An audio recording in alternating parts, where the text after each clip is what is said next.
Muy buenas noches para todos, bienvenidos a La Posta, les agradezco por estar otra noche más con nosotros.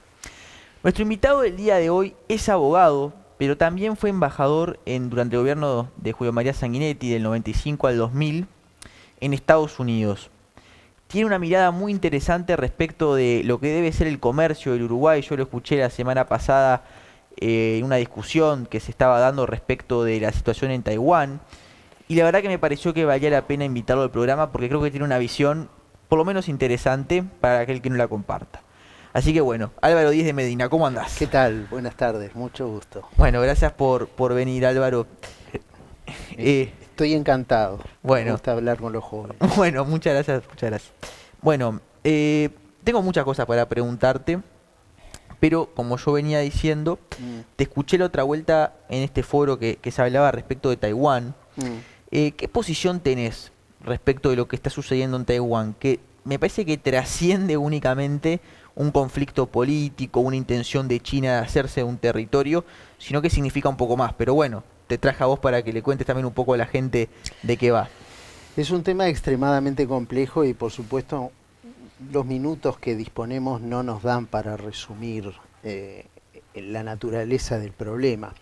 Lo que sí hago siempre hincapié cuando hablamos respecto al tema de Taiwán es el hecho de que es una situación compleja porque los protagonistas de la crisis que tiene a Taiwán por centro, desde por lo menos el fin de la Segunda Guerra Mundial, que son los Estados Unidos, la República Popular China y la propia Taiwán, eh, han planteado el tema en términos diplomáticos tan complejos y llenos de ambigüedades, que sobre la base de esas ambigüedades se han creado expectativas que naturalmente desembocan hoy en este conflicto que estamos viendo, que ha cobrado actualidad como consecuencia de la guerra en Ucrania, que al impulsar a Rusia a buscar en Asia, en el lejano oriente,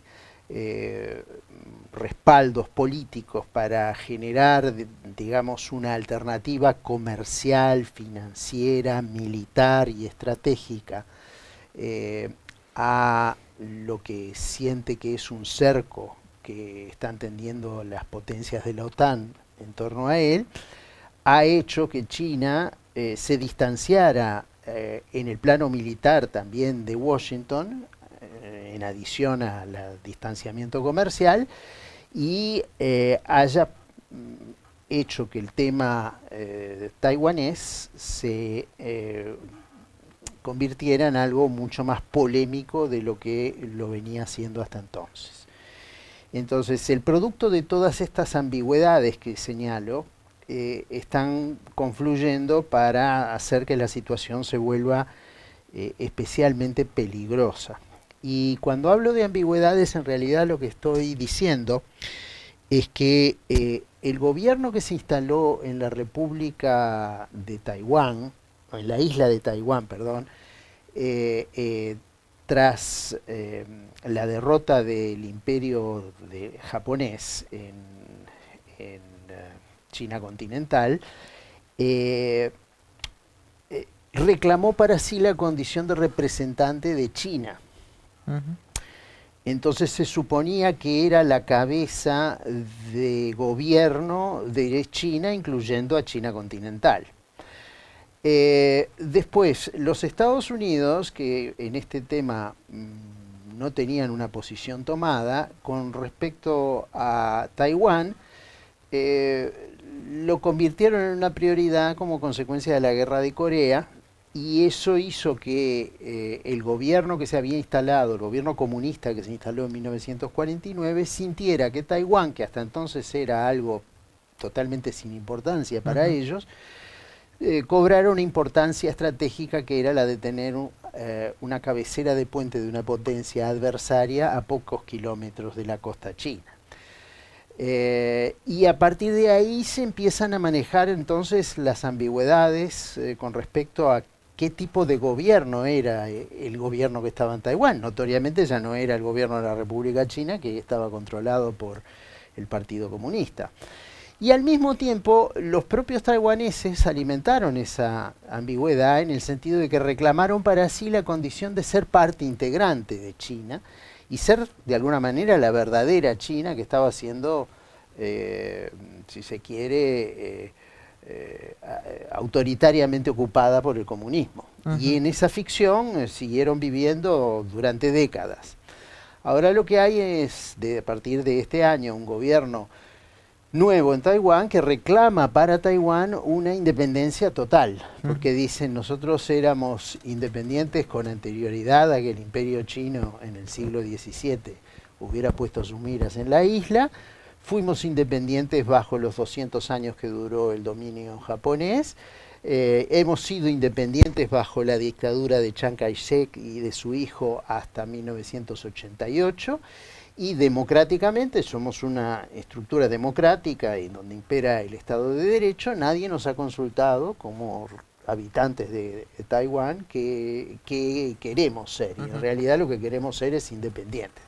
Entonces, esta confluencia de ambigüedades, que se da además por el hecho de que Estados Unidos a partir de 1972 reconoce que hay una sola China, que es China continental, pero al mismo tiempo mantiene relaciones con Taiwán, bueno, lleva a que la resolución de este problema parezca cada vez más difícil de desentrañar. Hay una parte en todo esto que creo que es importante contarle a la gente, que es lo que tiene que ver con el armado de los chips que todos usamos o que todos tenemos en nuestros dispositivos tecnológicos. Taiwán, si no me equivoco, si no es la única, es seguramente de los pocos lugares en el mundo que produce estos chips, además con tanta eficiencia, tan rápido, con tanta tecnología, y eso también hace que juegue un papel importante, ¿no? Porque en este mundo que se viene o que ya tenemos cada vez más tecnológico, si se quiere, obviamente que todos los países, inclusive China, van a tener un interés en tener un control territorial sobre Taiwán, ¿no? Sí, sobre todo China, que tiene sus miras puestas en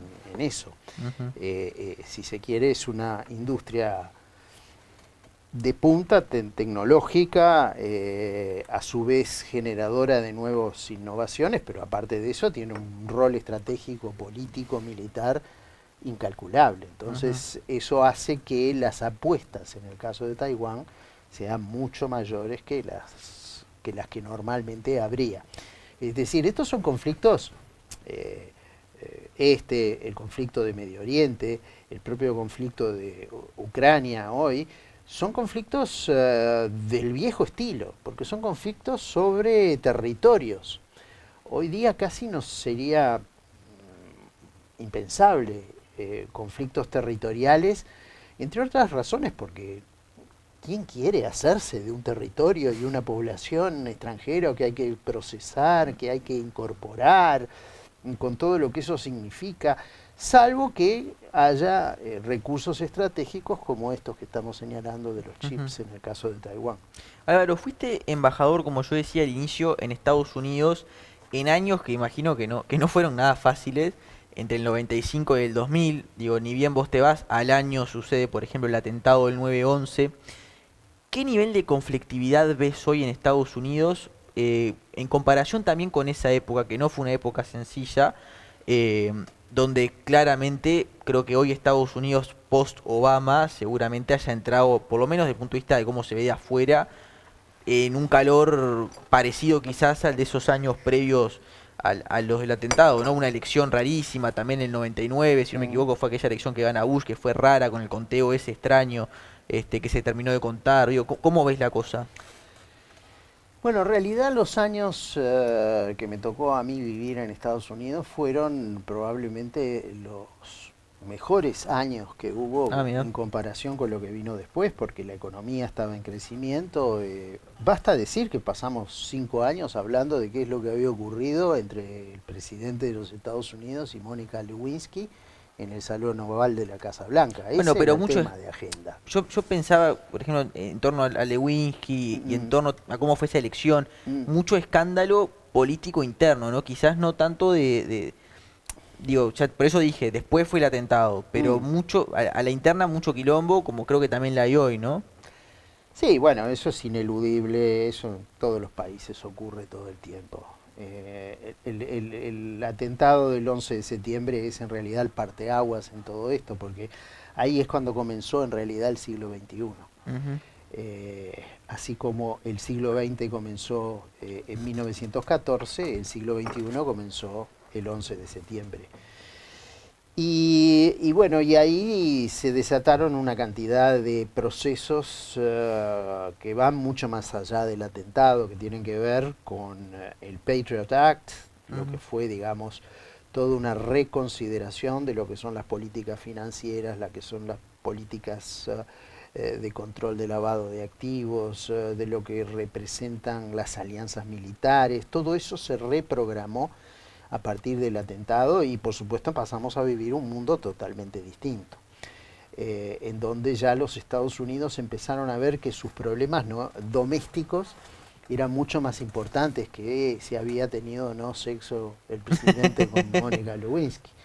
Y entonces yo diría que ahí entramos en un proceso mucho más complicado, ocasionado además por la presidencia Bush, cuando resolvió intervenir activamente en Medio Oriente, desatando un proceso que no solamente afectó a Irak, no solamente afectó las relaciones entre suníes y chiitas, sino que además produjo todo un reacomodamiento en el Cáucaso, en Asia Central. Estos procesos que hoy estamos viviendo de cercamiento, digamos, de Rusia, que en aquel momento se dieron en el escenario de Georgia, como hoy se están dando en Ucrania, bueno, todo eso ya nos puso frente a un mundo mucho más peligroso de lo que era con anterioridad al 11 de septiembre. Así que la comparación entre esa época y esta, yo diría, nos arroja el saldo de que yo estuve en la edad dorada. Está bien, está muy bien. ¿Cómo ves hoy a Estados Unidos como potencia? ¿Se durmió en los laureles? Bueno, probablemente Estados Unidos es una sociedad en permanente transformación. Es una sociedad que es imposible de retratar en un cuadro, sino que para retratarlo hay que hacer una película. Está en permanente movimiento. Cambia demográficamente, cambia socialmente, cambian sus hábitos, su economía, su forma de ver el mundo, casi con las horas. A mí me pasó, por ejemplo, regresar al barrio donde yo había vivido durante 5 años y es otro lugar físico. No existen las continuidades a las que estamos nosotros acostumbrados. Entonces, no son ballistas. tienen sus propios problemas. Su sistema político está muy deteriorado, muy cuestionado. Hemos visto cosas en los últimos años que yo pensé que no se verían en Estados Unidos, la más peligrosa de las cuales es el ataque que sistemáticamente está realizando la administración Biden, por ejemplo, contra la Suprema Corte de Justicia y sus resoluciones. Esto era algo inconcebible. A ver, ponernos algún ejemplo para que la gente esté entera. Bueno, se vio muy notoriamente en el caso de la resolución que tomaron respecto al aborto, de ir marcha atrás en la resolución o la sentencia Roe versus Wade, y digamos poner el tema, sacar el tema de la aceptación del aborto del ámbito federal y devolverlo al ámbito estadual. Esa resolución fue muy cuestionada por la administración Biden, pero ese es un ejemplo.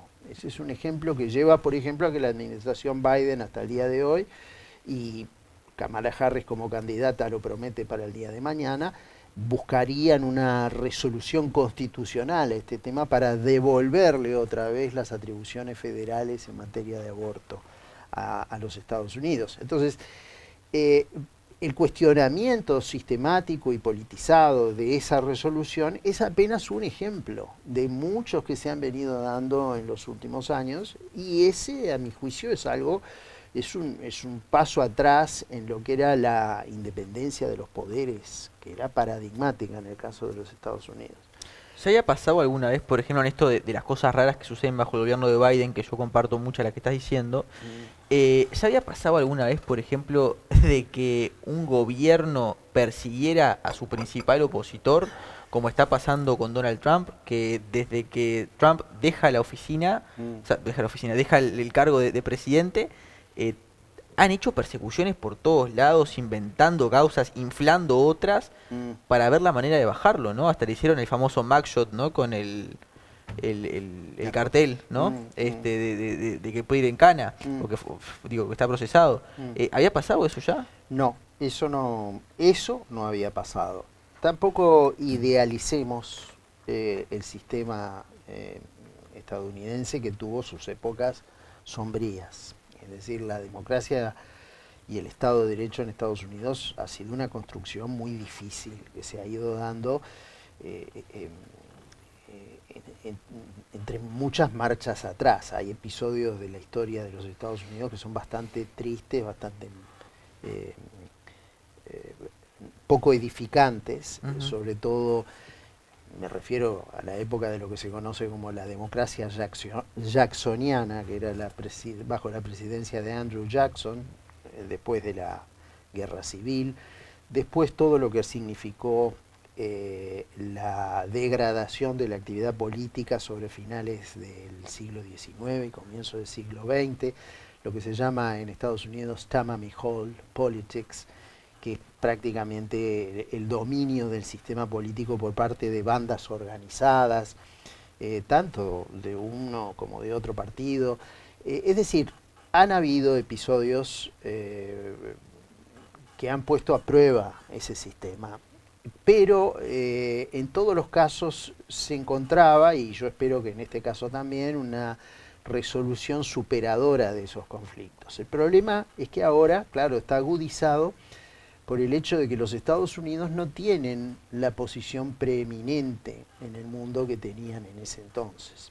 Hoy su hegemonía está siendo cuestionada, a pesar de que sigue siendo un poder hegemónico, pero está siendo cuestionada, y está siendo cuestionada desde el lejano oriente. No había existido una amenaza tan importante al rol hegemónico de los Estados Unidos como esto. Notoriamente Europa nunca lo fue. Y de hecho, todo lo que es esa gigantesca guerra civil europea que comienza en 1914 y termina en 1945, ha dejado al continente europeo convertido en una potencia de muy bajo rango y sin mucha incidencia en la esfera internacional, al margen de los Estados Unidos. Pero la amenaza que hoy está teniendo Estados Unidos en Asia, que proviene de China, que proviene de India, que proviene de los otros pequeños países asiáticos, que cada uno en su lugar también han protagonizado un crecimiento económico espectacular y han conseguido nichos de poder como este de Taiwán, que se refiere a la producción de chips, y se podrían identificar otros muchos. Bueno, todo eso ha puesto en cuestionamiento el poder de los Estados Unidos. No significa que Estados Unidos haya bajado ningún escalón, porque sigue siendo la única potencia internacional que hoy puede mantener 3 guerras en 3 escenarios internacionales al mismo tiempo, cosa que las demás no podrían, como lo estamos viendo en este momento en Ucrania y Rusia. Pero eso ha generado dentro de los Estados Unidos una sensación de inseguridad.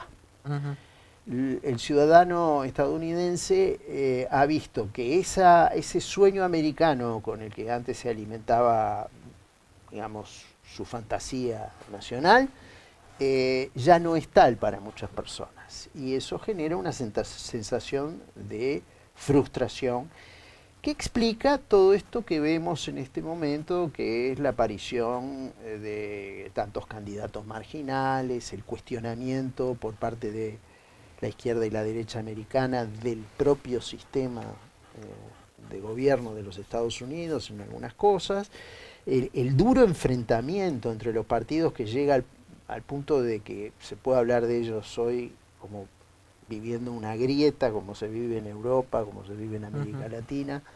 La falta de ese consenso en el centro que era el que mantenía, digamos, el balance, y todo lo que tiene que ver con la decadencia del mundo académico, los problemas que hay a nivel corporativo, la guerra cultural, todo esto son síntomas de una sociedad que no se siente tan optimista y tan segura como era sobre finales del siglo XX. ¿Por qué decidiste alejarte del ámbito político después del 2000? Bueno, yo no me alejé del ámbito político en el 2000. En la última elección nacional, por ejemplo, junto con un grupo de amigos, intentamos impulsar una agrupación. La agrupación Libertad, ¿no? Que estabas con el Sí. Lito Alfi, pero digo, después del 2000 llama la atención porque vos sos colorado, eso se puede decir, me imagino. Estuviste en el gobierno de Sanguinetti, cuando asume Valle, por lo menos hasta donde yo vi, no tuviste actividad política. No. ¿Por qué decidiste dejarla? Porque también te he leído que sos muy crítico con la actividad política y un poco apuntaba por ahí. Pero bueno, si querés contame también la aventura de esa agrupación Bueno, Libertad. mi decisión personal fue puramente profesional. Es decir, yo no podía vivir de la política. Yo tenía otras responsabilidades familiares y me dediqué a trabajar en otros ámbitos. De hecho, yo me fui de la actividad pública con anterioridad al fin de la administración Sanguinetti, porque ya tenía responsabilidades acá que asumir.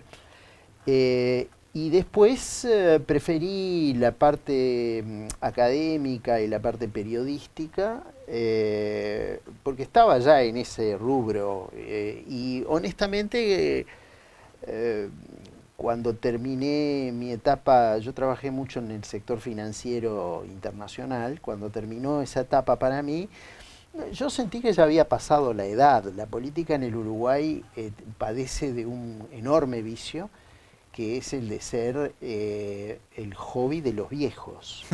Y yo ya me sentía que podía tener otros hobbies, pero no los de administrar la cosa pública, que es una cosa que requiere mucha juventud, mucha energía y mucha disposición, que yo no estoy dispuesto hoy a sacrificar. ¿Cómo ves al Partido Colorado de hoy? Bueno, lo veo optimista, lo veo reacomodando el cuerpo. Creo que se ha perdido mucho el tiempo. El Partido Colorado, nosotros en la elección anterior, con este grupo de amigos, planteamos la idea de que el Partido Colorado debía contar con un espacio liberal. Yo siento que el liberalismo, más allá del vallismo, que es una etapa de la historia del Partido Colorado, pero no es el Partido Colorado, creo que el liberalismo tiene su referencia natural en el Partido Colorado. El Partido Colorado es el partido que generó la sociedad liberal, que generó la prosperidad, la inmigración, que nos dio el Código Civil, el Código de Comercio, que dio el Código Rural, definió la propiedad rural, ordenó la campaña, con mecanismos liberales. Luego sí, sobrevino un periodo que creo que tiene gran vigencia hasta el día de hoy, que era de un fuerte sesgo social, y que es el vallismo. Y bueno, yo sentí que ese periodo, ese sesgo social que marcó al Partido Colorado a lo largo del siglo XX, tenía que ser superado por un ala liberal fuerte, que trajera a la mesa una agenda liberal. Lamentablemente el electorado no nos acompañó, y al no acompañarnos, bueno, yo resolví que ya había hecho mi mejor esfuerzo. Me sentí exculpado, porque normalmente uno esto lo predica en el boliche nada más o en la peluquería, pero yo lo intenté llevar a la práctica y no funcionó y bueno, ya está. Bueno, pero sin embargo, viste que este año tuvimos a Gabriel Gurméndez de precandidato a presidente, que creo que un poco rescata esa herencia, si bien su grupo no era 100% liberal, porque habían personajes que no venían de ese mundo, pero ahora está, por ejemplo, el regreso de Pedro Bordaberry, que yo puedo entender quienes no piensan que Pedro sea liberal, no sé si es tu caso, pero sí Pedro está hablando, por ejemplo, de libre comercio, de achicar el Estado, digo, temas que, por lo menos hasta hace un mes que Bordaberry no estaba en la campaña, incluso con Gurméndez, incluso con Laura Raffo, no se hablaban. ¿Vos no ves ahí como una esperanza para los que pensamos que el liberalismo tiene que estar más presente en el sistema político en general? No, la esperanza es un privilegio de nuevo de los jóvenes. Bueno. Y yo creo que todo joven tiene que tener esperanza y expectativa como la tuve yo y creo que de lo contrario no habría, la política perdería todo sentido. Habiendo dicho lo cual, luego está la experiencia. La experiencia a mí me indica que, vuelvo a decir, estos 5 pasados años han sido años en donde el Partido Colorado ha perdido muchas oportunidades de demostrar su inclinación a aceptar una agenda liberal. Y sí, ahora estamos viviendo un tiempo electoral y en el tiempo electoral florecen las promesas. Pero luego se marchitan esas promesas, ni bien comienza el tiempo regular, que fue lo que yo testimonié en la pasada elección, donde nuestros planteos liberales fueron recogidos con mucha simpatía por parte de muchos correligionarios y sin embargo a partir del 1 de marzo, cuando uno los ve actuando en el Parlamento, ve algo de sesgo totalmente contrario a esa inclinación liberal y muchas veces ayudado por ese otro karma que tienen los liberales, que es que allí donde hay 3 hay 5 opiniones. Tal cual. Entonces, eso en mucho... Viste que dice que se juntaron 40 liberales y hicieron 40 partidos. Sí. No, y ahí en ese caso tuvieron poco, pero No, la faltó. experiencia es que deberían ser por lo menos 80. Sí, tal cual. Contando las salas. ¿Por qué le pasa eso al liberalismo? Porque yo como joven que predico el liberalismo y que me informo, intento estudiarlo y aprender, y ahora estoy muy copado leyendo 4000 años de controles de precios, pese que es un librazo que lo recomiendo ya que estoy, viste, como que también veo que no todos los autores predican lo mismo, es cierto, pero cuando uno lee autores neomarxistas, porque marxismo creo que no más podemos hablar de Marx, por ejemplo, tampoco todos predican siempre lo mismo. ¿Por qué a los liberales nos cuesta tanto juntarnos, englobarnos? No sé si hay una tendencia natural a la dificultad o a la facilidad de juntarse. Esto que decimos y que bromeamos respecto a los liberales, cuando yo era joven se decía y se bromeaba con respecto a los marxistas. Ah, bueno. De hecho hay un maravilloso sketch de los Monty Python en donde ambientado en la vida de Brian, ambientado en la Palestina romana, en donde ya esos grupúsculos tienen este divisionismo en capilla, ¿no? Y yo creo que esto ocurre porque son ideas a las que no les ha llegado su tiempo. Esa es la realidad. Es decir, son ideas que tienen que resistir un viento en contra muy grande y por eso mismo se les hace difícil arraigar en la sociedad. ¿Y en Argentina qué pasó? Bueno, en Argentina lo que pasó fue que la oferta desfondó porque era tan venal y tan sucia y tan repugnante al elector que a las ideas liberales le llegó su momento. Ahora nos tendremos que preguntar si esas ideas liberales encontraron o no el abanderado correcto en Javier Milei y en su grupo. Porque los liberales padecen de otro problema muy serio, que es su repugnancia a la política. La política entendida como mecanismo para poder obtener un resultado. Yo recuerdo cuando nosotros formamos la agrupación Libertad, que en aquel momento algunas voces me llegaron insultantes por el solo hecho de haber formado una agrupación. Porque ya el solo hecho de formar una agrupación parecía como una herejía a un liberal puro, que es adversario del Estado, de la política, de la...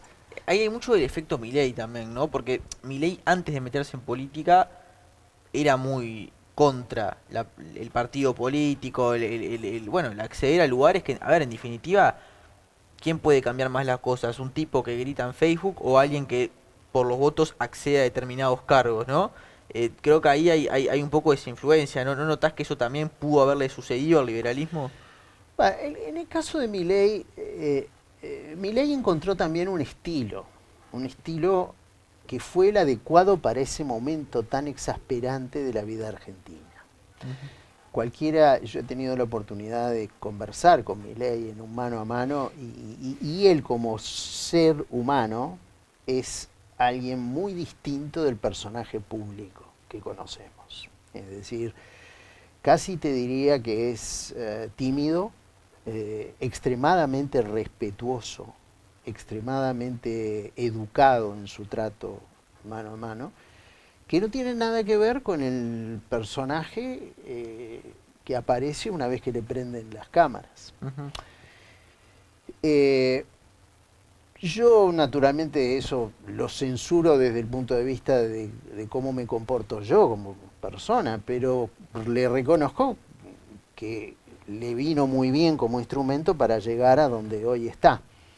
El problema es lo que viene después, porque si eso que yo sé que es un mecanismo, el lenguaje procaz o la insultante, es lo que me va a llevar a poder plantear las ideas liberales, ahí queda validado ese mecanismo. Pero una vez que me siento en el control político, ahí probablemente el insulto, ahí probablemente la exasperación no sean la mejor política. Y no sea la mejor política conducir a la división del propio grupo o generar conflictos internos permanentemente, por cuanto todo eso me debilita y me lleva luego a situaciones como las que estamos viendo, en donde los proyectos de ley no se concretan, o si se concretan se tienen que vetar, porque alguien coloca lo que no debe colocar, y al mismo tiempo la agenda se vuelve muy plural, porque todo el mundo quiere su propia forma de liberalismo. Los amateurs en la política tienen la sensación de que se puede llegar al poder y transformar todo de la noche a la mañana. Las sociedades no se transforman como no se transforma el ser humano. Entonces,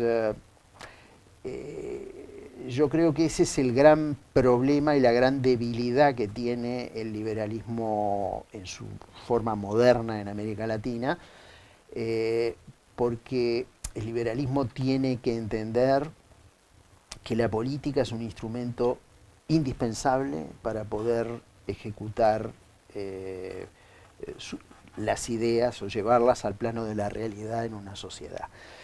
En este sentido, yo diría que la mejor agenda de un gobierno liberal es la de poder concentrarse en 1, 2, 3, 4 logros que sean lo suficientes como para poder decir al final del periodo, bueno, yo logré transformar la realidad. Si yo logro, por ejemplo, en el Uruguay, un gobierno después de 5 años con un balance que diga, bueno, liberé la importación de combustible. Oh, qué tema que nos cuesta, por Dios. Eliminé la tasa consular. Abatí los aranceles para... en general, Sí. es decir, muchacho en Cerro Largo que se dedica a arreglar heladeras, que tenga la posibilidad de comprarse todas las herramientas para su oficio en Heckinger, en Estados Unidos, y hacérselas mandar. Va a ser más productivo, va a ser más feliz, va a lograr mejores resultados. Si se puede comprar una camioneta china, pero sin tener que pagar las ordalías de impuestos que se pagan en el país, va a poder salir más adelante y va a poder darle mejores condiciones a su familia. Y si ese es el logro que vamos a hacer, si eso se puede contabilizar en 5.000 familias que se ven beneficiadas por el hecho de que quien gana el pan puede permitirse ayudar a los otros 3, 4 integrantes de la familia, yo creo que ese ya es un logro suficiente. Ya no aspiro a transformar la sociedad privatizando esto. No aspiro a eso. Estás como Mujica cuando decía, ahora quiero cambiar la vereda. Pero es que no hay otra forma, en política no hay otra forma de medir los pasos, es por baldosa, no es nunca en kilómetros. Los kilómetros solo generan dolor. Es como Pol Pot queriendo terminar con toda la clase burguesa de la noche a la mañana, bueno, genera un genocidio.